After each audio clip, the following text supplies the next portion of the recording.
खंड का सबसे पहले हम देखेंगे तो आपको देना होगा 10 ऑब्जेक्टिव क्वेश्चंस का जबरदस्त जवाब। चलिए और एक बार सभी लोग आंसर देंगे। पहले प्रश्न का उत्तर दीजिए आप सभी लोग, निम्न में से कौन सा नाटक प्रसाद का नहीं है? स्कंदगुप्त, लहरों के राजहंस, सज्जन या फिर प्रायश्चित? इसके लिए मैं आप देखिए ये 10 प्रश्न जो शुरुआती करेंगे इसके लिए तो भैया आपको कमेंट करना पड़ेगा। इसके बाद जो प्रश्न आएंगे सब हम हल करवाते चले जाएंगे, ठीक है, सब हम हल करवाएंगे, लेकिन इसके लिए तो कमेंट आपको ही करना है, ठीक है? तो कमेंट कर दीजिए निम्न में से कौन सा नाटक प्रसाद का नहीं है? यानी प्रसाद का मतलब आप सभी जानते हैं, जयशंकर प्रसाद। जयशंकर प्रसाद जानते हैं आप सभी जयशंकर प्रसाद जी को, जो कि छायावाद के एक महान कवि हैं। महाकवि की श्रेणी में हम इनको रखते हैं। लोगों के आंसर आने प्रारंभ हो गए हैं और इतने जबरदस्त आ रहे हैं कि भैया क्या बताएं। राजकुमार पाल, साक्षी मिश्रा साहित्यिक वाले, कल हम मॉडल पेपर साहित्यिक वालों का देंगे। बिल्कुल सेम मेहनत की गई है इस मॉडल पेपर पे, उठा के कहीं से नहीं लाए हैं, हम अपने हिसाब से मेहनत किए हैं, ठीक है। आशीष यादव, कंपार्टमेंट एग्जाम का रिजल्ट जल्द ही आने वाला है, आप टेंशन मत लीजिए, आप बस आगे का अपना पढ़ाई करते रहिए। संध्या यादव, हर्ष दुबे, बिल्कुल मैं राइट आंसर इसका देख लेता हूं कौन सा है। तो देखिए लहरों के राजहंस जो है बी वाला, ये मोहन राकेश जी का है। किसका है? मोहन राकेश जी का। जबरदस्त कंटेंट के लिए आप यूपी बोर्ड के जबरदस्त तैयारी के लिए प्लेलिस्ट आप आराम से देखते रहिए, और प्लेलिस्ट कैसे देखना है वो मैं वीडियो दे चुका हूं। चलिए अगले प्रश्न की बात करते हैं। तो अगला प्रश्न है, त्रिवेणी रचना की विधा क्या है? त्रिवेणी, देखिए बहुत सिंपल से प्रश्न है, बहुत कठिन प्रश्न नहीं है, बहुत कठिन नहीं है और बहुत सरल भी नहीं है। ऐसे ही प्रश्न आपके बोर्ड में आते हैं, मीडियम प्रश्न होते हैं। कैसे प्रश्न होते हैं? एकदम मीडियम प्रश्न होते हैं, ना तो अत्यधिक कठिन और ना अत्यधिक सरल, बिल्कुल आपके लेवल के प्रश्न दिए जाते हैं। साहित्यिक वाले पढ़ सकते हैं साक्षी मिश्रा, लेकिन आधे पेपर तक पढ़ सकते हैं। जैसे ही व्याकरण आएगी मैं आपको बता दूंगा कि अब व्याकरण जो है वो, देखिए साहित्यिक में चेंज क्या होता है, साहित्यिक हिंदी सामान्य हिंदी में फर्क इतना ही है मात्र व्याकरण का, ठीक है, और कोई फर्क नहीं है। त्रिवेणी रचना की विधा क्या है? निबंध, नाटक, उपन्यास या फिर आलोचना? मैं देखता हूं कौन कौन सही आंसर देते हैं। सेकंड का खा का आंसर कौन कौन सही देते हैं? निकेत शर्मा जी हैं, हर्ष दुबे जी हैं, राजकुमार हैं, सूरज मधेशिया हैं, यूपी बॉय हैं। यूपी बॉय यूपी बोर्ड में पढ़ते हैं, बहुत अच्छी बात है। हर्ष दुबे हैं, हम यूपी वाले हैं, हमें गर्व है इस पर। सुधा वर्मा है जी। 10th वालों कब पढ़ाते हैं? देखिए 10th वालों का मॉडल पेपर दे चुके हैं, प्लेलिस्ट फुल हो चुकी है। पढ़ाएंगे पढ़ाएंगे बिल्कुल पढ़ाएंगे, रिवीजन क्लासेस कल आएंगी, कल रिवीजन क्लास, कल या परसों से कक्षा 10 की स्टार्ट है शाम 7 बजे से। ब्रजेश सिंह यादव, और कक्षा 10 की मैथ तो रेगुलर चलती चलती है। राहुल भारद्वाज जी हैं, जय महाकाल। चलिए बहुत अच्छा लगा, आप सभी बहुत अच्छी अच्छी कमेंट कर देते हैं यार, बताएं मन मतलब बहुत प्रसन्न हो जाता है। तो त्रिवेणी रचना की विधा क्या है? त्रिवेणी भैया क्या है? त्रिवेणी देखिए आलोचना है, त्रिवेणी आलोचना है, ठीक है, रामचंद्र शुक्ल की आलोचना है। अच्छा शेयर नहीं किए हो का आप लोग? कर दो यार। तो मर्यादा पत्रिका के संपादक कौन है? मर्यादा के, देखिए मैंने कल जब 3 घंटे की लाइव क्लास हमने ली थी आपकी संपूर्ण हिंदी गद्य पद्य साहित्य के विकास इतिहास की, तो मैंने आपको बताया था सारी पत्रिकाओं के संपादक वहीं से आया है। मर्यादा पत्रिका के संपादक कृष्णकांत मालवीय, सुदर्शन, महावीर प्रसाद द्विवेदी या फिर डॉक्टर राजेंद्र प्रसाद, इनमें से कौन सा आंसर सही है? फटाफट बता दीजिए भैया। मनोज राजपूत, संध्या यादव जौनपुर, सर जी हमारे स्कूल में 11वीं क्लास में भी 20 नंबर की टिकरूगढ़ नहीं दे रहा है, इस क्यों मतलब मैं समझ नहीं पाया, फिर से कमेंट कीजिए। ओए बाबू चक, फिर से कमेंट कीजिए। आशीष चौधरी, विपिन कुमार, चलिए बिल्कुल सर जी हमारे स्कूल में क्लास 11 में, अरे नंबर की टिक घुटक, ये क्या लिखे हो आप, सही लिखो।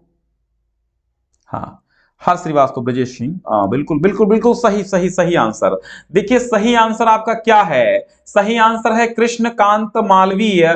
First is the right answer. देखिए आपको पत्रिकाएं तैयार करनी होंगी, क्योंकि 100.1% ये तय है कि एक पत्रिका के संपादक पूछे जरूर जाएंगे, इसलिए पत्रिकाओं को समझ लेना है। कुछ चीजें होती हैं जो बार बार पूछी जाती हैं, जैसे कि छायावादी कवि, उनकी रचनाएं, और जैसे कि पत्रिकाओं में से एक पत्रिका का नाम, जैसे कि आपके पाठ्य पुस्तक में संकलित लेखकों से रचनाएं, ये सब चीजें बार बार पूछी जाती हैं।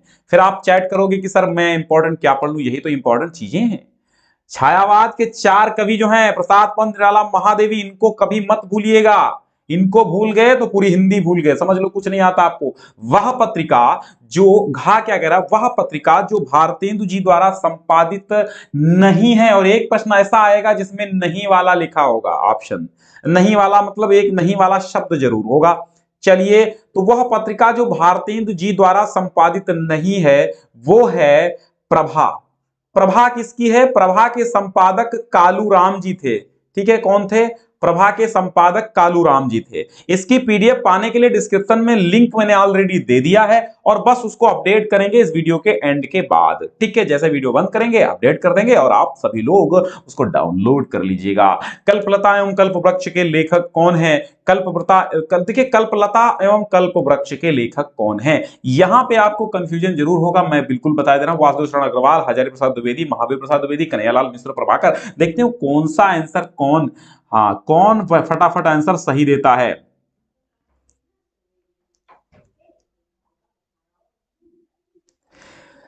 हाँ, तो आप सभी को मेरा बहुत बहुत प्रणाम है कि भैया आप देखिए, आप देश के भविष्य हैं, और देश का भविष्य अगर कहीं गर्क में चला गया तो भाई साहब बड़ी दिक्कत हो जाएगी, बड़ा कष्ट होगा यार। इसलिए आप लोग बहुत कायदे से मेहनत कीजिए। देखिए, मेहनत जो कर्म करता है ना, तो कर्म जो करता है उसी को। अच्छा, सिर्फ एक वीडियो बनाने में बहुत समय लगता है भाइयों, तो वीडियो को लाइक कर दो। बिल्कुल बिल्कुल, देखिए ऑफिशियल टीम जी ने कहा है कि वीडियो को बनाने में, देखिए मैं 2 दिनों में मैंने पेपर ये बनाया है। ये बढ़िया सा आपका जो है अच्छे से अच्छे चुन चुन कर चीजें मैं यहां पे रख रहा था कि मतलब आपको बिल्कुल उसी लेवल का ये पेपर हो जैसा कि बोर्ड में आए। तो इसमें मेहनत लगती है। बिल्कुल जरूर धन्यवाद करें, लाइक कर दें तो इसी यही धन्यवाद होगा। देखिए, हमारी पूंजी आप हैं। आप बस बने रहिए, लाइक करिए न करिए, सब्सक्राइब करिए न करिए, बस आप पढ़ते रहिए। बस मेरा मानना यह है कि बस आप पढ़िए। कल्पलता और कल्पवृक्ष के लेखक कौन है? बहुत सही आंसर लोग भी दे रहे हैं। देखिए भैया, कल्पलता ओनली होता तो इसमें कंफ्यूजन था। कल्पलता हजारी की भी है, वासुदेव, लेकिन यहां पे साथ में देखिए कल्पलता के साथ कल्पवृक्ष भी आया है, और दोनों फिर वासुदेव शरण अग्रवाल इसका first is the right answer हो जाएगा। अगला देखिए, किस कवि को राष्ट्र कवि की उपाधि से विभूषित किया गया है? अब ये वाला नहीं आया तो कुछ और नहीं आया। देखिए, कक्षा 11 में अभी 20 नंबर के बहुविकल्पीय का कोई प्रावधान नहीं है। ओनली कक्षा 9 का जो मॉडल पेपर आया है बोर्ड में, उसमें 20 क्वेश्चन जो हैं वो ऑब्जेक्टिव हैं, यानी कि 30%। उसमें 20 क्वेश्चन ऑब्जेक्टिव आए हैं कक्षा 9 में। बाकी किसी में सबका सिलेबस ओल्ड है। ठीक है, सबका ओल्ड मॉडल पेपर रहेगा। ठीक है, इसमें कोई बदलाव नहीं हुआ है। और हम आपको बता दें, ये जो मैं सामान्य हिंदी का सॉल्व करा रहा हूं, सामान्य हिंदी का भी मॉडल पेपर यूपी बोर्ड ने कोई बदलाव नहीं किया है। ठीक है, तो उस पर फिक्र करने की कोई बात नहीं है, पुराने मॉडल्स आप ले सकते हैं। मोनू निषाद हैं, निकेत शर्मा हैं। चलिए चलिए चलिए चलिए, मैं हल कराता हूं। राष्ट्र कवि की उपाधि से विभूषित किया गया है मैथिली शरण गुप्त। ठीक है, किसको? मैथिली शरण गुप्त को किसकी उपाधि से भैया? राष्ट्र कवि की उपाधि से। मैं अभी सारे ऑब्जेक्टिव करा लेता हूं, फिर भारत भारती की आपको 2-4 लाइनें जरूर सुनाऊंगा। पहले मैं पूरा करवा लेता हूं आपको 10 के 10 क्वेश्चन, फिर भारत भारती की मैं वो चीजें आपको जरूर सुनाऊंगा जो बहुत ही उम्दा है, और जिनकी वजह से भारत भारती इनकी जो है इनकी जो भारत भारती पूरे देश में सर्वत्र प्रचलित रही थी, सर्वत्र चर्चित रही थी। और अंग्रेजों ने भी क्या किया था? अंग्रेजों ने भी इसको दबाने की कोशिश की थी कि भैया ये भारत जो है भारत भारती है, जिसमें भारत की श्रेष्ठता दर्शाई गई है, इसको बिल्कुल खत्म किया जाए। तो ठीक है, मैं तो मैथिली शरण गुप्त को तभी भारत भारती से ही राष्ट्र कवि की उपाधि मिल गई थी। देखिए, 100 लोगों के पार जाना है, आप सभी को एक बार शेयर कर देना भैया, है ना? तो कम लोग होते हो तो हतोत्साह होता है। अगला प्रश्न है, निम्न में से जो रचना महाकाव्य नहीं है उसे पहचानो। यानी कामायनी, आंसू, लहर और साकेत, पृथ्वीराज रासो, इनमें से जो महाकाव्य नहीं है उसको टिक करना है आपको। ठीक है, तो देखते हैं कौन आंसर फटाफट कर देता है। उदयवीर राजपूत, टेक्निकल अखिलेश कुमार। चलिए आगे देखते हैं। हाँ देखो भैया, बता दो यार, यार बता दो, आंसर बताते रहो, है ना? मतलब आंसर बताओ तभी आनंद आता है। ये 10 बता दो, इसके बाद मैं पूरा सॉल्व करवा दूंगा पेपर। एक एक चीज में सॉल्व करवाता हूं, आप जानते हैं हमारी आदत, मैं कुछ भी अधूरा नहीं छोड़ता हूं।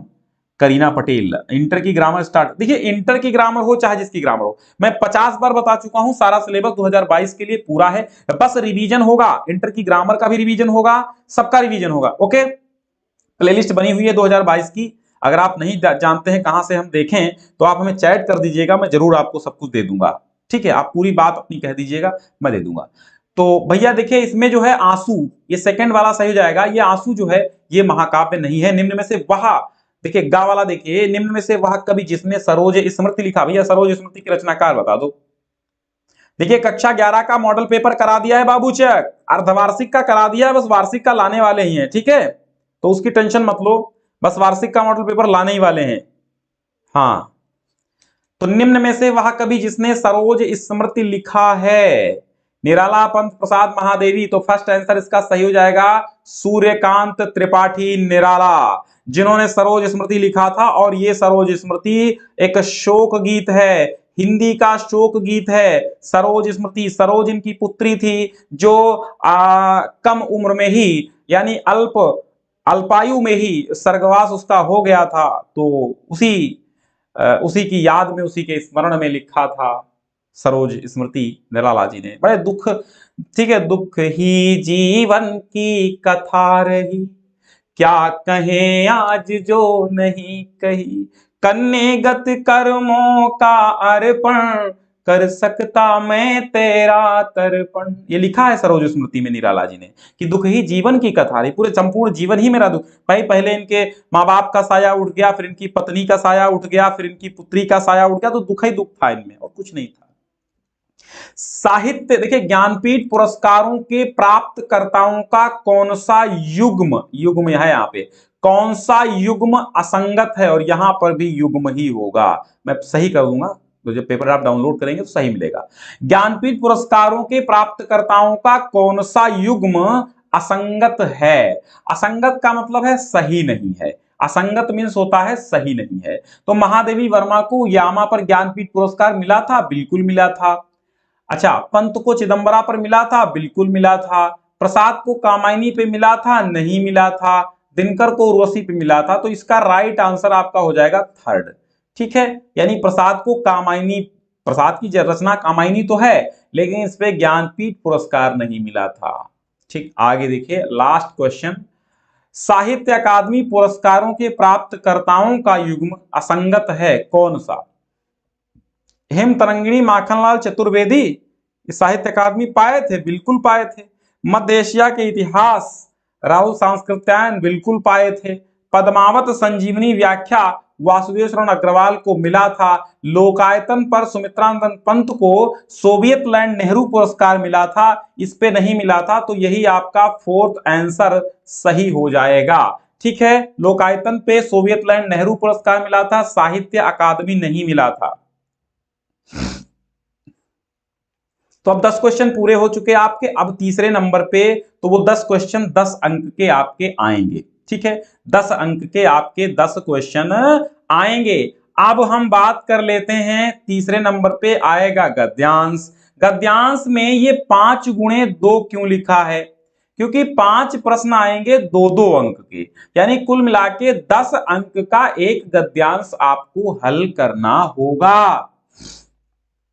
ठीक है, हाँ, तो मैं अभी कह रहा था कि आपको भारत भारती की कुछ पंक्तियां सुना दूंगा। तो देखिए भारत भारती मैथिली शरण गुप्त की एक ऐसी कृति है जिसमें राष्ट्र प्रेम की भावना कूट कूट कर भरी थी। अब देखिए, भूलोक का गौरव प्रकृति का पुण्य लीला थल कहाँ, फैला मनोहर गिरि हिमालय और गंगा जल कहाँ, संपूर्ण देशों से अधिक किस देश का उत्कर्ष है, उसका कि जो ऋषि भूमि है वह कौन भारतवर्ष है, हाँ वृद्ध भारतवर्ष ही संसार का सिरमौर है, ऐसा पुरातन देश कोई विश्व में क्या और है,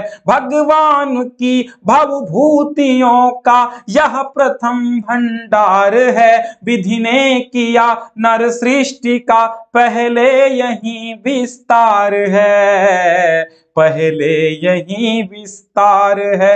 यह पुण्य भूमि प्रसिद्ध है, इसके निवासी आर्य हैं। विद्या कला कौशल सभी के जो प्रथम आचार्य हैं। संतान उनकी आज यद्यपि हम अधोगति में पड़े, पर चिन्ह उनकी उच्चता के आज भी कुछ हैं खड़े, आज भी कुछ हैं खड़े।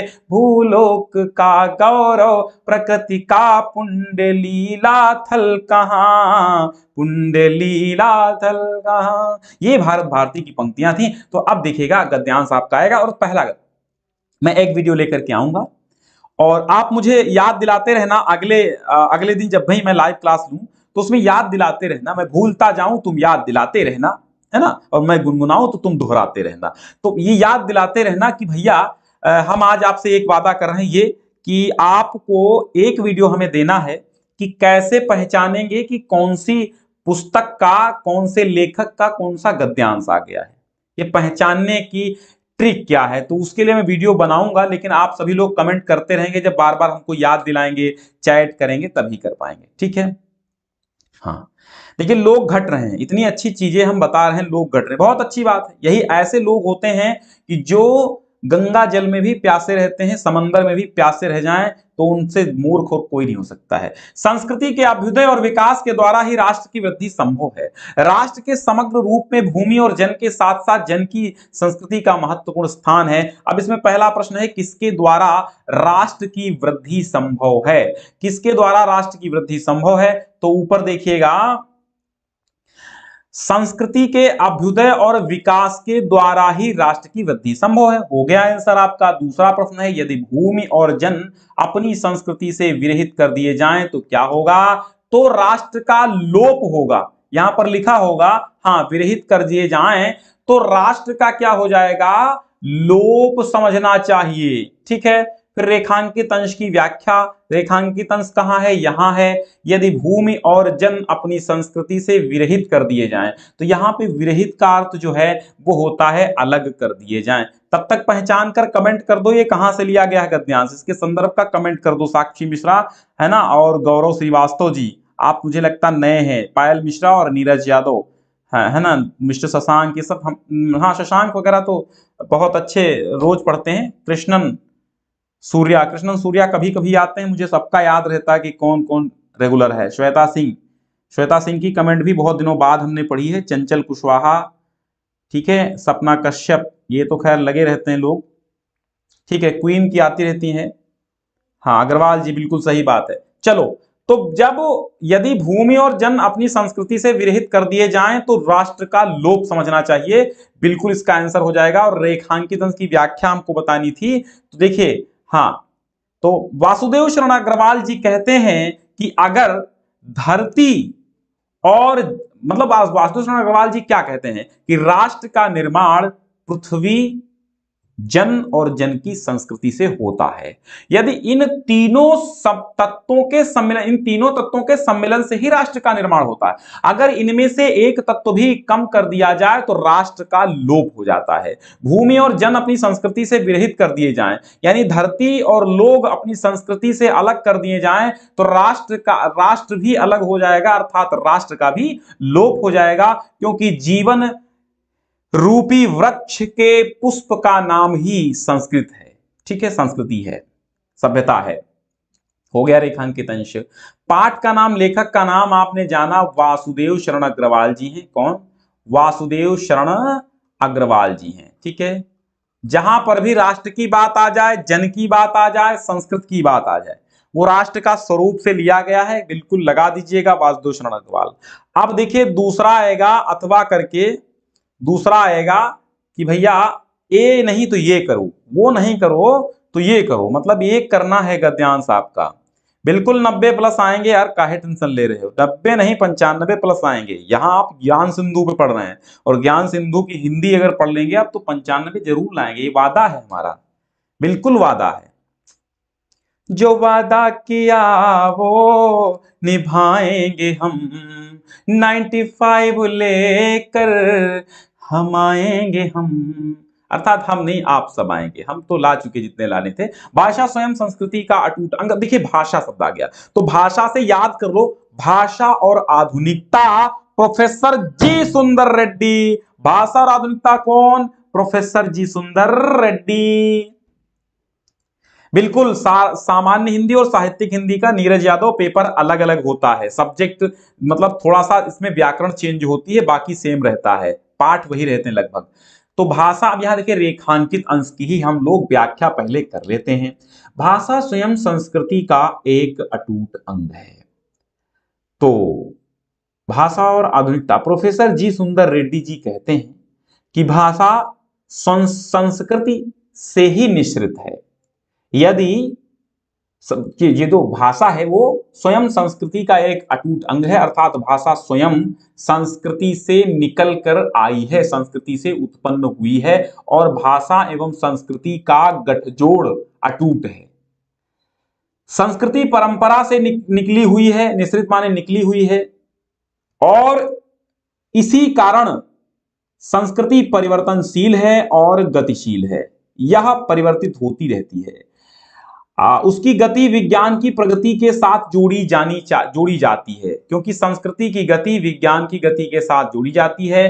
विज्ञान जितना गतिशील होगा हमारी संस्कृति भी गतिशील होगी। आज हम वैज्ञानिक युग में जी रहे हैं, बिल्कुल बहुत अच्छा, ठीक है, आज हम वैज्ञानिक युग में जी रहे हैं, तो कल आज के 50 साल पहले जब इतने वैज्ञानिक आविष्कार नहीं थे तो हम लोगों की यह संस्कृति नहीं थी, यह कल्चर नहीं थी, हमारा मोबाइल हमारे पास नहीं था, हम लोग इंटरनेट के सहारा नहीं लेते थे, 2G 3G नहीं चल 2G 1G नहीं चलता था, कोई जी नहीं चलता था, 50 साल पहले मोबाइल तक नहीं आए थे मार्केट में। तो तब की संस्कृति से और अब की संस्कृति कितना बड़ा अंतर हो गया। तो इसीलिए कहा गया है कि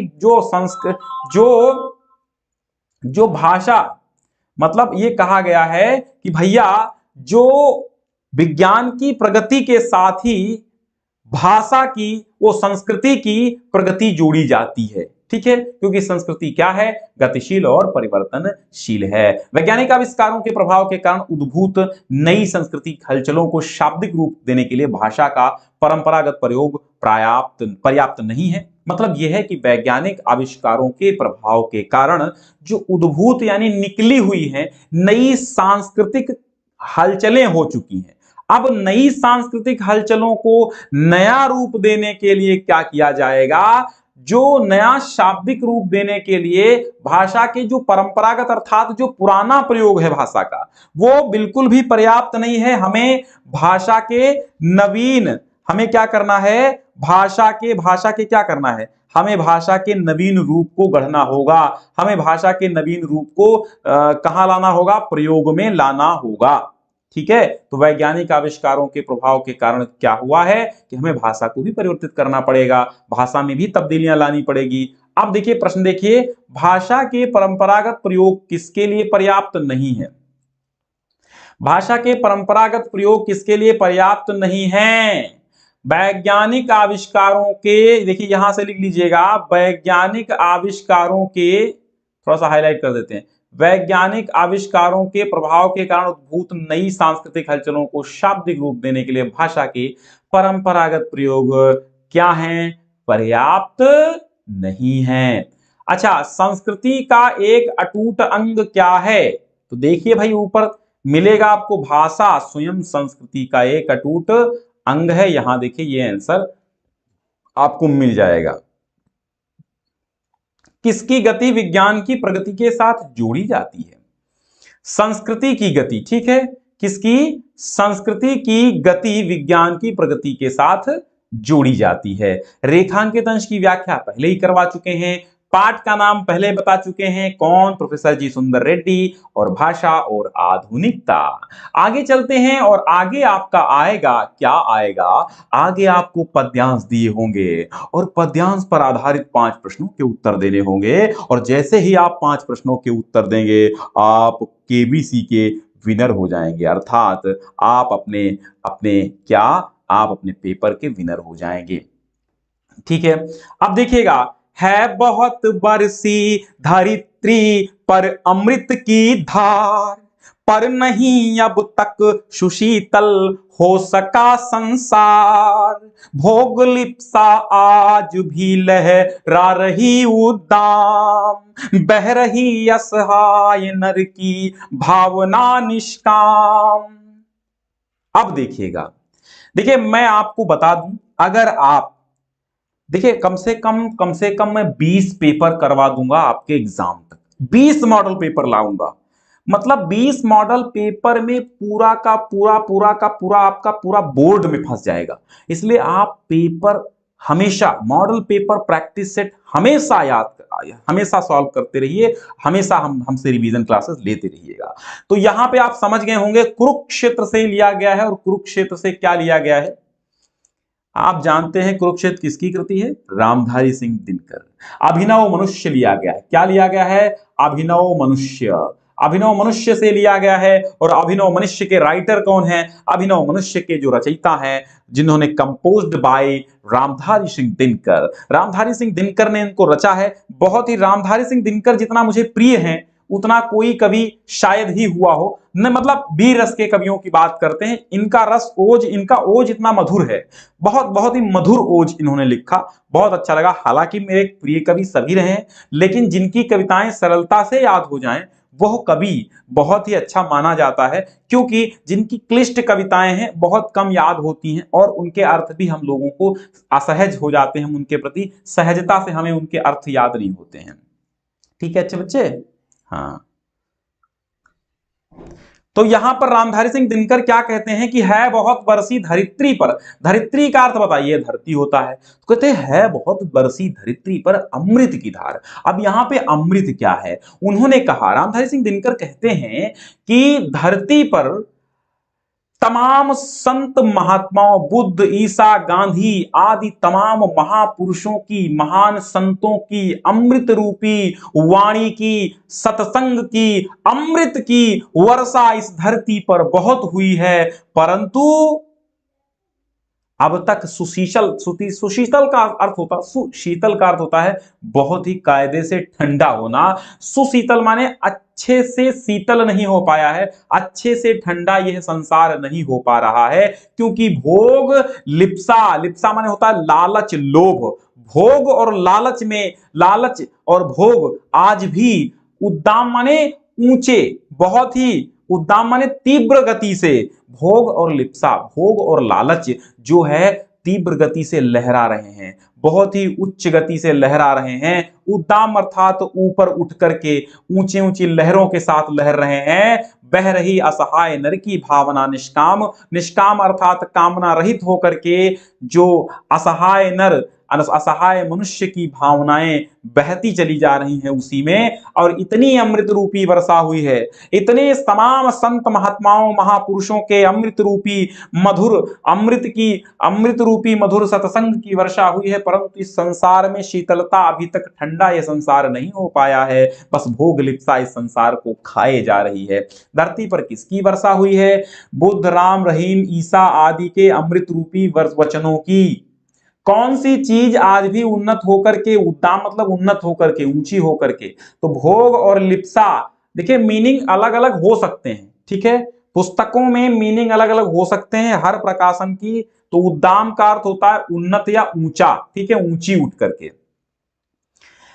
ठीक, तो धरती पर किसकी वर्षा हुई है? अमृत रूपी वचनों की, महापुरुषों के अमृत वचनों की वर्षा हुई है। और कौन सी चीज आज उन्नत होकर बह रही है? भोग और लिप्सा। प्रस्तुत पद्यांश के रचयिता शीर्षक का नाम रामधारी सिंह दिनकर और अभिनव मनुष्य से लिया गया है। रेखांकित अंश की व्याख्या बता दी। निष्काम माने होता है कामना रहित, और धरित्री मीन्स होता है धरती। आगे देखिए, समर्पण लो सेवा का सार, सजल संस्कृति का यह पतवार, आज से यह जीवन उत्सर्ग, इसी पद तल में विगत विकार, बनो संस्कृति के मूल रहस्य, तुम्ही से फैलेगी यह बेल, विश्व भर सौरभ से भर जाए, सुमन के खेलो सुंदर खेल, सुमन के खेलो सुंदर खेल। अब यहां पर श्रद्धा मनु से कह रही है, क्या कह रही है कि हे मनु समर्पण लो, मैं आपको आप हमारा समर्पण स्वीकार कीजिए। सेवा का सार, सेवा ही इस संसार में सार तत्व है। सजल संस्कृति का यह पतवार, आज से यह जीवन उत्सर्ग इसी पद तल में विगत विकार। वो कहती है, क्या कहती है? वो कहती है कि समर्पण लो, अर्थात मैं आपके प्रति क्या हो रही हूं? समर्पित हो रही हूं। मैं आपके प्रति क्या हो रही हूं? समर्पित हो रही हूं। और जब समर्पित हो रही हूं तो इसका मतलब है पूरा कैसे समर्पित हो रही हूं? वो कहती है मैं समर्पित हो रही हूं, यानी कि वो क्या कहती है कि मैं मानवता को सफल और समृद्ध बनाने के लिए मनु आपके सामने आत्मसमर्पण कर रही हूं, और मेरा ये आत्मसमर्पण संसार सागर में निरुद्देश्य भटकने वाली तुम्हारी जीवन रूपी नौका के लिए पतवार के समान सिद्ध होगा।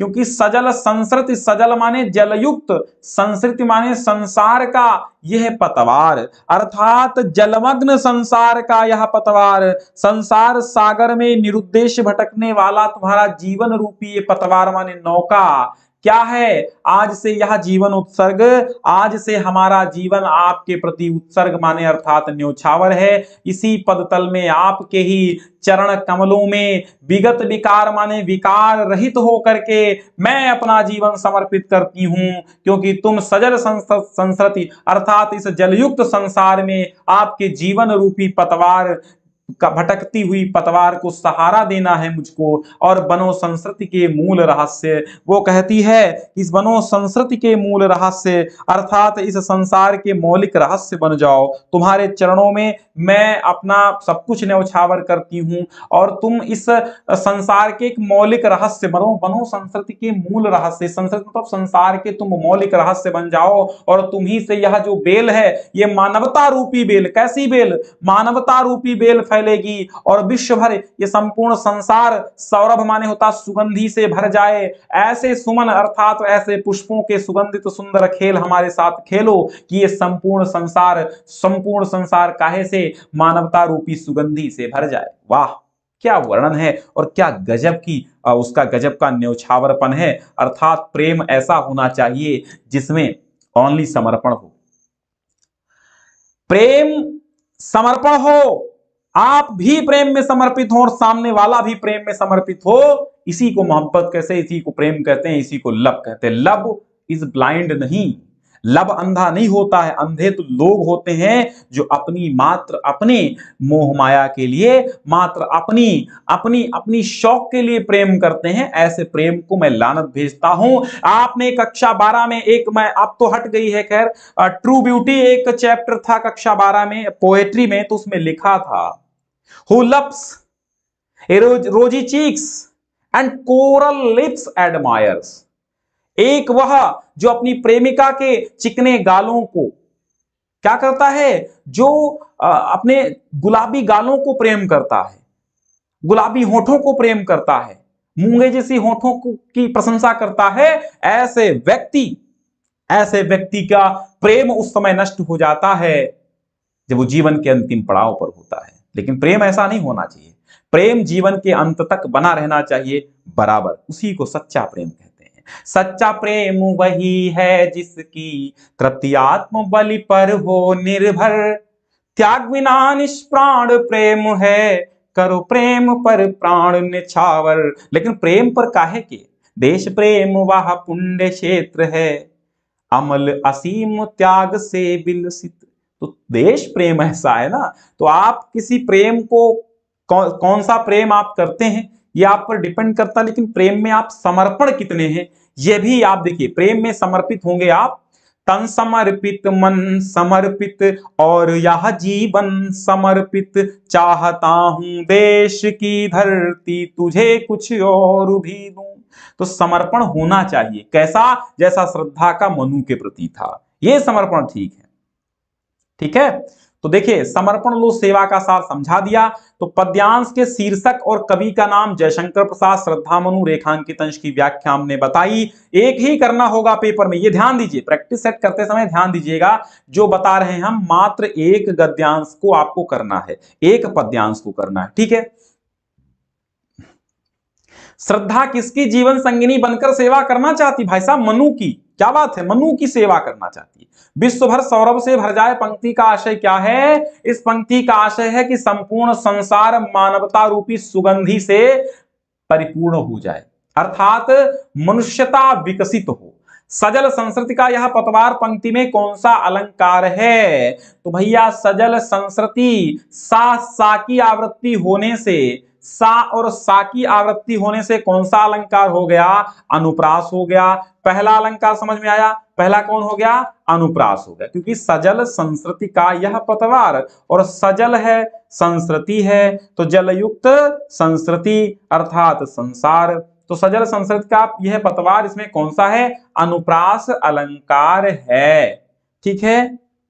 चलिए, निम्न में से एक लेखक का साहित्यिक परिचय। देखिए अब आप यहां पर गौर करिएगा, यहां पे गौर आपको यह करना है कि भैया मात्र सामान्य हिंदी वालों को शब्द सीमा है और साहित्यिक हिंदी वालों की 80 शब्द सीमा नहीं है, इसलिए साहित्यिक हिंदी वाले 2-3 पेज का लिख सकते हैं, उनकी शब्द सीमा नहीं है, और सामान्य हिंदी वालों के लिए शब्द सीमा 80 निर्धारित है। तो आप अपनी शब्द सीमा के अंदर ना लिखें, बाहर लिख दें, कोई दिक्कत नहीं है, यानी 80 से 150 शब्द भी लिख देते हैं तो उसमें आपके नंबर नहीं कटेंगे, इससे बेफिक्र रहिए। अच्छे से आप बस साहित्यिक परिचय लिखिएगा। साहित्यिक परिचय लिखते समय बड़े बच्चे प्रश्न पूछते हैं, बहुत ज्यादा कंफ्यूजन है कि सर साहित्यिक परिचय ही लिखें, क्या जीवन परिचय नहीं लिखा जाए? बिल्कुल भैया, बिना जीवन परिचय के कोई साहित्यिक परिचय नहीं होता है। जब आपका जन्म होगा तभी तो आप बाबू मिनिस्टर बनेंगे, जब आपका जन्म ही नहीं होगा, जीवन ही कोई नहीं होगा, तो जीवन का कोई परिचय नहीं होगा, आपकी कोई डिग्रियां नहीं होंगी, तो भैया कैसे आप बन जाएंगे मिनिस्टर? तो मिनिस्टर हैं आप, तो मात्र मिनिस्टर कैसे बने इस पर हम चर्चा नहीं करेंगे, यह भी चर्चा करेंगे कि कब पैदा हुए, कौन से गांव में पले बड़े, तब कैसे मिनिस्टर बने, ठीक। तो आप समझिएगा, पहले जीवन परिचय आपको 4-6 लाइनें दे देनी है भैया, थोड़ा सा परिचय तो देना ही ना। तो हजारी प्रसाद है, प्रोफेसर जी सुंदर रेड्डी है, डॉक्टर एपीजे अब्दुल कलाम है। इंपॉर्टेंट जीवन परिचय हमसे मत पूछिए कि कौन कौन है, क्योंकि बहुत ही कम जीवन परिचय बचे हैं, और जब मैं बताऊंगा, जब परीक्षा का 1 माह रह जाएगा, मैं ऐसे समय में आपको सब कुछ बता दूंगा, सारा सारा सारा का सारा मैं आपको सीक्रेट दे दूंगा, बस परीक्षा के 1 मंथ पहले। लेकिन उससे पहले आपको मेहनत करनी पड़ेगी, सफलता का सीक्रेट है मेहनत, और कुछ नहीं है। लेकिन हाँ, थोड़ा सा तो हम आपको सहायता जरूर करेंगे।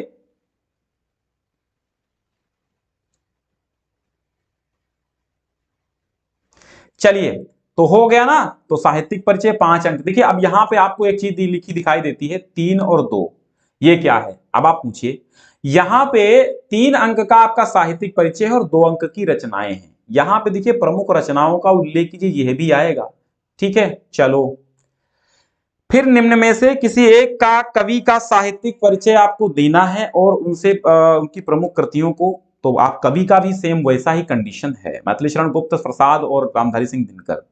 अब देखिए, पंचलाइट अथवा ध्रुव यात्रा कहानी के उद्देश्य पर प्रकाश डालिए, तो मात्र 80 शब्द हैं। पंचलाइट अथवा बहादुर कहानी की कथा वस्तु लिखिए, यहां पर भी 80 शब्द आप लिखेंगे। फिर अपने स्वपठित खंड काव्य के आधार पर मात्र एक प्रश्न का आपको उत्तर देना होगा, और उसके भी आपके लिए 5 अंक और 80 शब्द सीमा निर्धारित है, ठीक है। तो मैं खंड काव्य करवा चुका हूं। 80 शब्द सीमा का मतलब है कि आप 1 से 2 पेज लिख दीजिए, कोई दिक्कत नहीं है, ठीक है। तो अपना खंड काव्य आराम से देखिएगा, मैं खंड काव्य करवा चुका हूं, प्लेलिस्ट से देख लीजिए। फिर खंड खा जब आएगा, तो खंड खा में आपको देखने को मिलेगा कि भैया 2 और 5 का एक चीज आपको, कि संस्कृत गद्यांश आपको दिए होंगे, और इन संस्कृत गद्यांशों का आप अनुवाद करेंगे हिंदी में, कैसे? ससंदर्भ। तो यहां पर लिखा है 2 + 5 = 7। 2 का अर्थ है भैया 2 अंक आपके संदर्भ के हैं और 5 अंक आपके हिंदी अनुवाद के हैं। क्लियर हो रहा है? क्लियर हो रहा ना? शेयर कर दो। यथैव उपकरणवताम जीवनम तथैव ते जीवनम स्यात्। यथा एव जैसा उपकरणवताम धनी लोगों का, जीवनम माने जीवन, उपकरणवताम का अर्थ होता धनी लोग या फिर साधन संपन्न, ठीक है, साधन संपन्न, ठीक है, साधन संपन्न, धनी लोग या फिर साधन संपन्न। तो तथैव ते जीवनम स्यात्, तथैव माने वैसा ही, ते माने तुम्हारा, जीवनम माने जीवन, स्यात् माने हो जाएगा। यानी यहां पर अब ये कहां से लिया गया है, कहां से लिया गया, संदर्भ कैसे लिखेंगे, प्रस्तुत संस्कृत गद्यावतरण हमारी पाठ्य पुस्तक संस्कृत दिग्दर्शिका के आत्मज्ञ एवं सर्वज्ञ नामक पाठ से उद्धृत है। अब इसमें याज्ञवल्क्य मैत्रेयी से कहते हैं, फिर डैश लगाइएगा कि जैसा धनी लोगों का जीवन हो जाएगा वैसा ही तुम्हारा होगा। अमृतत्वस्य तु ना आशा अस्ति वित्तेन, वित्तेन अर्थात धन से अमृतत्व की आशा नहीं की जा सकती है। सा मैत्रेयी उवाच, वह मैत्रेयी बोली, येन अहम जिससे मैं, ना अमृतास्याम, अमृताम अर्थात अमर नहीं होंगी, किम अहम तेन कुर्याम उसका मैं क्या करूंगी, यदेव भगवान जो कुछ भी, हे भगवान आप केवल अमृत तत्व साधनम जानाति, जो कुछ आप केवल अमृत तत्व साधन जानते हैं, तदेव में ब्रूहि, वो मुझसे बताओ। याज्ञवल्क्य उवाच, याज्ञवल्क्य बोले, प्रिया, हे प्रिय, नह तु, नह माने हमारी, सती तुम मेरी सती हो, प्रियम भाससे तुम प्रिय बोल रही हो, एहि आओ उपविश बैठो, व्याख्यास्यामि व्याख्या करूंगा, ते माने तुमसे, अमृत तत्व साधनम मैं तुमसे अमृत तत्व साधन की व्याख्या करूंगा। समझ में आ गया। चलिए इससे भी कायदे से पढ़ना है अगर आपको, इससे भी जबरदस्त कायदे से, तो आप प्लेलिस्ट, ठीक है, देखिए सब है उसमें। अथवा आपको ये गद्यांश करना है तो प्रस्तुत गद्यावतरण हमारी पाठ्य पुस्तक संस्कृत दिग्दर्शिका के जातक कथा नामक पाठ से उद्धृत है। इसके लेखक नहीं होते हैं यार। फिर देखिएगा, मयूरः, मयूर, अद्यापि तावत, अब तक, अभी तक, में माने मेरा, अद्यापि तावत में अभी तक तुमने मेरा बलम न पश्यसि बल नहीं देखा है। इति अति गर्वेण, ऐसा कहकर के अति गर्वेण बड़ी गर्व के साथ, लज्जाम च त्यक्त्वा और लज्जा त्याग करके, तावत महतः शकुनि संघस्य, उस विशाल शकुनि अर्थात पक्षियों के संघ के समूह के मध्य में, पक्षौ प्रसार्य पूंछ फैला करके, नर्तितुम आरब्धवान, नाचना प्रारंभ कर दिया, और नृत्य नाचते हुए च अप्रतिच्छन्नो अभूत, नंगा हो गया। उस ससुरा नंगा हो गया, नाचते हुए क्या हो गया, नंगा हो गया। नृत्यन च अप्रतिच्छन्नो अभूत, वो नृत्य करते हुए अप्रतिच्छन्नो अर्थात बिना ढका हुआ, अर्थात नंगा हो गया। सुवर्ण राजहंस लज्जितः, सुवर्ण राजहंस बड़ा लज्जित हुआ कि हमारा दामाद ऐसा कर रहा है, इतना नाचने लगा नंगा हो करके, ऐसा निर्लज्ज है। सुवर्ण राजहंस लज्जितः, स्वर्ण राजहंस लज्जित हुए। अस्य नैव ह्रीः, ह्रीः मतलब होता है लज्जा, इसको लाज नहीं है, इसको शर्म नहीं है। अस्ति हमें है, न बरहाणाम समुत्थाने लज्जाम, और न पूंछ को पंखों को उठाने में, इसको समुत्थाने में अर्थात उठाने में लज्जा है। न अस्मयी गतत्र प्राय, इस गए गुजरे व्यक्ति को, गतत्र प्राय मतलब इस गए गुजरे को, ना अस्मयी माने, ना माने नहीं, अस्मयी माने इस, गतत्र प्राय माने इस गए गुजरे व्यक्ति को, स्वदुहितरम माने अपनी बिटिया को, दास्याम माने दूंगा, इत्या कथयत ऐसा कहते हुए, हंसराजा, हंसराज, तथई तदैव उसी, तदैव माने उसी, परिषद मध्य सभा के मध्य में, आत्मनः भागने आए, अपने ही भांजे हंस पोतकाय, हंस पोतिक को दुहितरम अददात, अपनी बिटिया दे दी। मयूरो हंस पोतिकाम प्राप्य, मयूरो हंस पोतिकाम अप्राप्य, मयूर हंस पोतिका को न पा करके, लज्जितः लजाता हुआ, तस्मान स्थानात उस स्थान से, पलायितः भाग गया। हंसराजो अपि हृष्टमानसः, हंसराज भी हृष्टमानसः हर्षित मन से स्वगृहम अगच्छत, अपने घर चला गया। हो गया एक गद्यांश संस्कृत का, इसका हिंदी अनुवाद करना होगा, बाकी आपको अपने हिसाब से सोचना है। भाई साहब जितना कहा गया है उतना ही हल करना, ज्यादा हल करने के चक्कर में, मैं जब भी तेज चलता हूं नजारे छूट जाते हैं।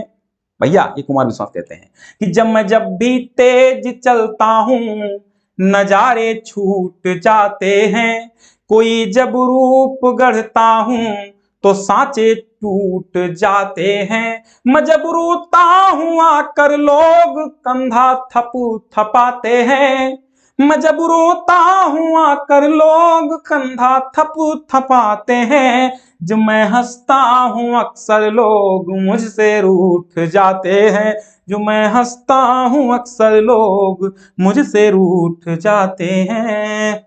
आगे देखिए कि जल बिंदु निपातेन क्रमशः पूर्यते घटः, सहेतु सर्व विद्यानां धर्मस्य चा धनस्य चा।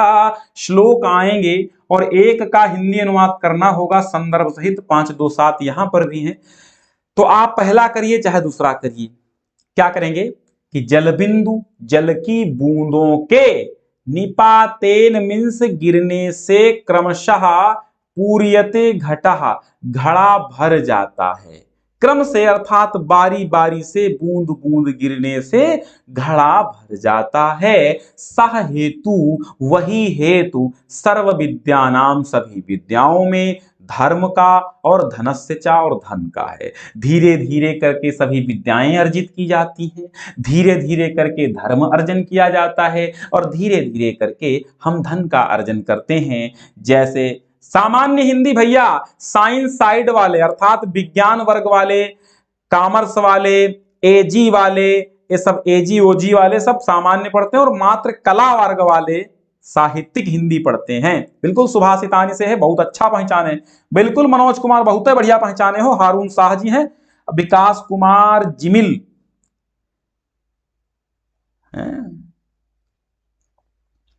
आयुष यादव। चलिए आगे देखिएगा, निंदन्तु नीति निपुणा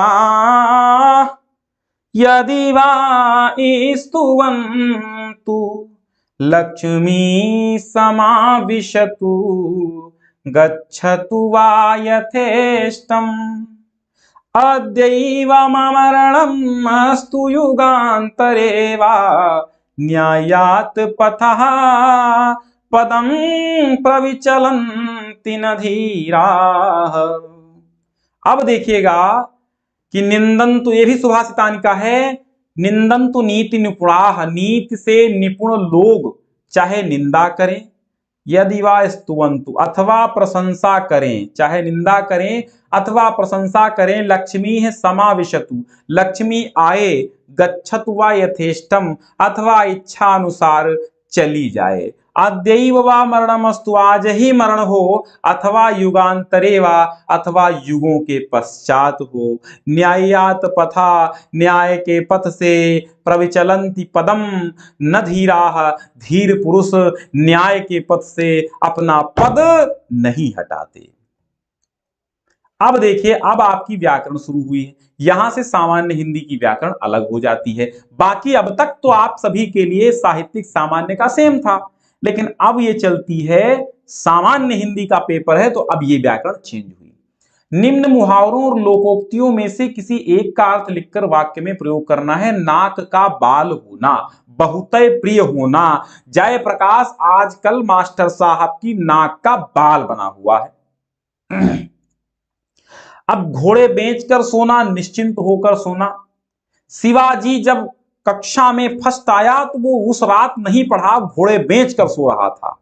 घर की मुर्गी दाल बराबर, ठीक है, घर की मुर्गी दाल बराबर अर्थात घर की वस्तु को महत्ता नहीं दी जाती है। नाक कटाना अर्थात बेइज्जती करवाना, अपमान करवाना।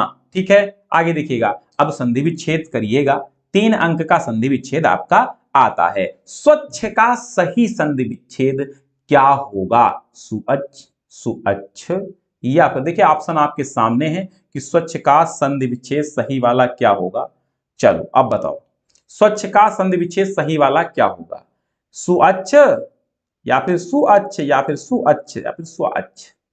ठीक है, तो इसका राइट आंसर हम आपको बता देते हैं। इसका राइट आंसर हो जाएगा सु धन अच्छ, सा वाला। ठीक है, सी, ये सा वाला इसका राइट आंसर हो जाएगा सुधन अच्छ, और ये उ और आ मिलन मिलन से होता है स्वागतम, जैसे होता है ना सुआगतम वैसे सु अच्छ, तो स्वच्छ हो गया। नार्युपदेशः का सही संधि विच्छेद क्या होगा, तो नारी धन उपदेशः, सा वाला इसका भी सही हो जाएगा। ठीक है, पवनः का पावनः है, ठीक है, पावना पवनः नहीं पावना है, ध्यान दीजिएगा, पावनः तो क्या पो अना हो जाएगा, नहीं भैया पो अना होगा तो ये पवन का हो जाएगा। ठीक है, ये पवन का है सो गलत है, पो आना है ये भी गलत हो गया, पावनः ये भी गलत हुआ, पव आना ये भी गलत हो गया। अब देखिएगा यहाँ पे एक ऑप्शन देना हम थोड़ा सा भूल गए हैं, यहाँ पे ऑप्शन थोड़ा सा, यहाँ पे औ की मात्रा लगा लीजिए, तो ये पौ धन अनः हो जाएगा पावना। ठीक है, या तो यहाँ की आप हटा दीजिए, ठीक है, यहाँ पे आप मैं हटा देता हूं, यहाँ पे आपको एक मात्रा नहीं पवनः का ही बता दीजिए। ठीक है, पवनः का है तो पवनः का है, तो यहाँ पे आ सही हो जाएगा। आगे देखिएगा, अब विभक्ति और वचन के अनुसार सही विकल्प चयन करना है। नामनोह शब्द में विभक्ति वचन बताइए। नाम नाम नामना नामने नामनः नामनः नामनि नाम, फिर क्या हो जाएगा, नामभ्याम नामभ्याम नामभ्याम क्यूब नामनोह नामनोह, तो पंचमी षष्ठी का द्विवचन होता तो षष्ठी का द्विवचन यहां पर हो गया। ठीक है, तो इसमें सा सही हो जाएगा। नामनाह शब्द में यहाँ पे नामनोह बताया पूछा गया और यहाँ नामनाह पूछा गया। ठीक है, नामना शब्द का तो यहाँ पे नाम नाम नामना नामने, तो नामना तृतीया हो गया, तृतीया का एक वचन, तो बा वाला सही हो गया। अब सही शब्द देखिए, यहां पर शब्द युग्म दिया गया है, यहां पे शब्द युग्म दिया गया है। अब इसमें बताया गया सही अर्थ चयन करना है आपको। नगर और नागर का अर्थ क्या होता है, देखिए नगर का अर्थ होता है शहर और नागर का अर्थ होता है नागरिक, तो दा वाला ऑप्शन आपका इसमें सही हो जाएगा। अब्द और अब्ज, तो अब्द का अर्थ होता है बादल और अब्ज का मतलब कमल, तो इसमें आ वाला सही हो जाएगा।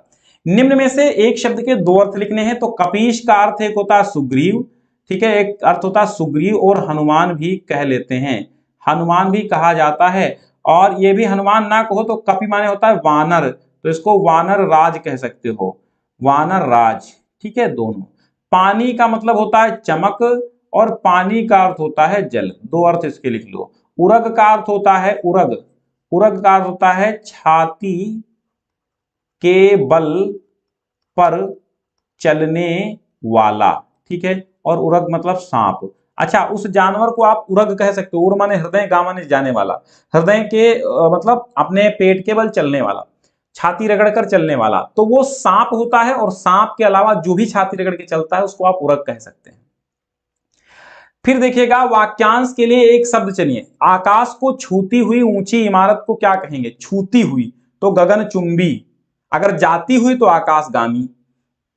जिसका पति जीवित हो, ठीक है, जिसका पति जीवित हो उसके लिए क्या कहेंगे, सधवा। ठीक है, विधवा नहीं, विधवा का उल्टा सधवा, तो ये हो जाएगा आ वाला सधवा। और फिर देखिए निम्न वाक्यों को शुद्ध करके लिखना है। आप एक पानी का गिलास दो, तो इसको आप क्या लिखेंगे, आप पानी का एक, यहां पर एक गिलास, गिलास देखिए पानी गिना नहीं जाता, एक पानी, तो क्या एक पानी सही है, नहीं, आप पानी का एक गिलास दो ये सही होगा। तुम अवश्य ही जरूर आना, नहीं, तुम जरूर आना, या तुम अवश्य ही आना, तो तुम जरूर आना ये काट दो। वह दही खट्टी है, खट्टी नहीं दही पुल्लिंग है तो खट्टा, ठीक है, यहाँ पे खट्टा लगेगा। शुद्ध गाय का घी प्रोटीन युक्त है, नहीं, गाय का शुद्ध घी, तो यहाँ पे शुद्ध घी लगाइए, शुद्ध गाय नहीं कभी सुने होंगे आप, शुद्ध घी सुने हैं। ठीक है, शुद्ध घी, शुद्ध गाय का घी नहीं, गाय का शुद्ध घी। अब करुण रस और विप्रलंभ श्रृंगार रस का आप लक्षण उदाहरण सहित लिखिए। देखिए करुण रस हमने आपको बताया है, जहां पर क्या होता है, जब इष्ट का नाश हो जाए, जब इष्ट का नाश हो जाए, बंधु वियोग, तो वहां पर क्या होगा, करुण होगा। करुण रस का आप परिभाषा ऐसे लिखेंगे, क्या लिखेंगे, जब, यानी करुण रस में होता क्या है, करुण रस में मिलने की आशा खत्म हो जाती है, यानी कभी भी वो मिलन नहीं होता है जिसके लिए लोग शोक में डूब जाते हैं। ठीक है, छाती पीटना, रोना, बिलखना, भूमि पर गिरना, ये सब भाव इस करुण रस में व्यक्त होते हैं। तो सबसे पहले देखिएगा इसके उदाहरण। हम आपको पहले परिभाषा बताते हैं, अच्छा, स्थायी भाव, जब शोक नामक स्थायी भाव विभाव, अनुभाव, व्यभिचारी भाव आदि के संयोग से पुष्ट होता है, तब करुण रस की निष्पत्ति होती है। अब आप इसके उदाहरण देखिएगा कि मुख मुख ही लोचन स्रवही, शोक न हृदय समाय, मनहु करुण रस कट कही, उतरी अवध बजाय। हाय राम कैसे झेले हम अपनी लज्जा अपना शोक, हाय राम कैसे झेले हम, हाय राम कैसे झेले हम अपनी लज्जा अपना शोक, गया हमारे ही हाथों से अपना राष्ट्र पिता परलोक, गया हमारे ही हाथों से अपना राष्ट्र पिता परलोक। और भी करुण रस के तमाम उदाहरण है। जैसे आगे और भी है कि एक सिंपल सा आपको जो याद है वही याद रखिएगा, हम आपको बता देते हैं। दुख ही जीवन की कथा रही वो वाला लिख सकते हैं, अभी हमने पढ़ाया था आपको, ठीक है।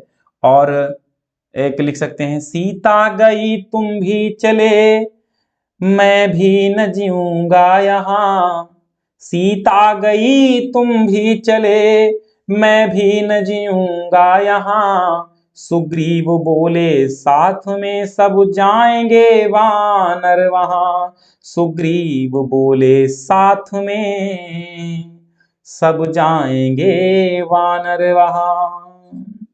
रही खरकती हाय शूल सी, पीड़ाउर में दशरथ के, ग्लानि त्रास वेदना विमंडित, शाप कथा वे कह न सके।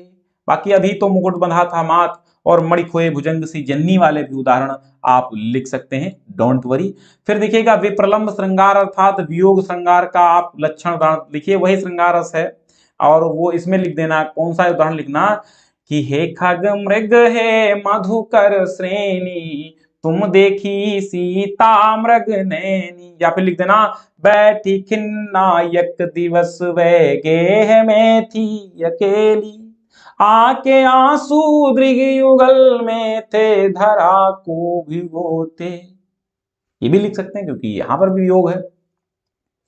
अनुप्रास और रूपक अलंकार की उदाहरण सहित परिभाषा लिखिए। अनुप्रास जहां पर एक ही वर्ण की बार बार आवृत्ति हो वहां पर अनुप्रास अलंकार होता है। जैसे कि हमने आपको बताया है अनुप्रास के भेद भी हैं, और आपको मैंने बताया है कि एक ही वर्ण की आवृत्ति हो। कैसे होगी? आप वो चंदा की चाची ने चंदू के चाची को चाचे के चम्मच से चटनी चटाई वो मत लिख देना भैया, वो साहित्यिक नहीं होता है। साहित्यिक उदाहरण लिखिए। क्या लिखेंगे आप? तरनी तनु जा तट तमाल तरुवर बहु छाए, झुके कूल सोंडल पर सनहित मन सुहाए।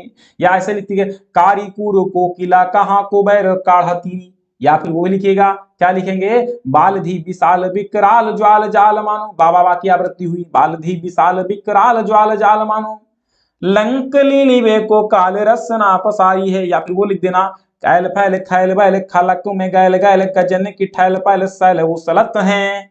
तो ला की आवृत्ति लास्ट में अंत्यानुप्रास हो जाएगा।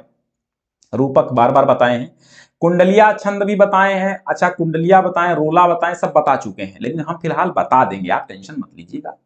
तो रूपक अलंकार जहां उपमेय में उपमान का भेद रहित आरोप हो। देखिए इसीलिए मैं पेपर सॉल्व करवाता हूं कि हर रोज आप पेपर सॉल्व करेंगे तो हर रोज आपको कुछ ना कुछ एक ही कान में आवाज पड़ेगी एक ही परिभाषा की, तो याद हो जाएगा। तो जहां उपमेय में उपमान का भेद रहित आरोप होता है वहां रूपक अलंकार होता है। और रूपक अलंकार का उदाहरण क्या है? उदित उदयगिरि मंच पर रघुबर बाल पतंग, बिकसे संत सरोज सब हर से लोचन भ्रंग। ठीक है, हो जाएगा। और कुंडलिया छंद देखिएगा कि कुंडलिया छंद 2 दोहा और 4 रोला के चरण होते हैं तो कुंडलिया छंद बनता है। और कुंडलिया के तमाम उदाहरण हमने आपको बताए हैं।